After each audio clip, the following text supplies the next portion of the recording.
La Côte d'Ivoire exprime sa compassion à la République du Ghana à travers son ministre des Affaires étrangères, Marcel Amontano, qui a exprimé le soutien du peuple ivoirien suite au décès de l'ex-secrétaire général des Nations Unies, Kofi Annan. Au nom de son Excellence, Monsieur le Président de la République, Alassane Ouattara, de Madame la Première Dame, Dominique Ouattara, du gouvernement et du peuple ivoirien, présenter nos condoléances au peuple ghanéen, au président Nana Akufo-Addo, à Madame Nané Annan, pour le rappel à Dieu du regretté Kofi Annan.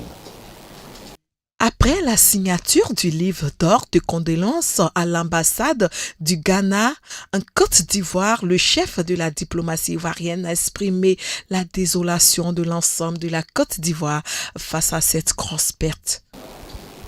Le président Kofi Annan, ex-secrétaire général des Nations Unies, prix Nobel de la paix en 2001, était un digne fils de l'Afrique, dont nous étions tous fiers, tous les Africains. C'était également un ami du couple Ouattara. Il a séjourné dans notre pays à différentes occasions. Il s'est impliqué dans la résolution de la crise ivoirienne. Il s'est impliqué dans la résolution d'un nombre incalculable de crises sur tous les continents de notre monde. Le monde gardera de cet illustre fils d'Afrique l'image d'un diplomate chevronné, d'un homme d'État, d'un homme de paix, d'un homme de dialogue, d'un homme de consensus. L'Afrique, le Ghana, sa famille, ses proches, ses amis sauront lui rendre, le moment venu, l'hommage qu'il mérite.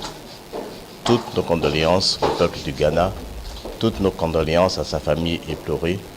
L'Afrique n'oubliera jamais M. Kofi Annan et le président Alassane Ouattara en particulier le gardera toujours présent dans son cœur. Je vous remercie.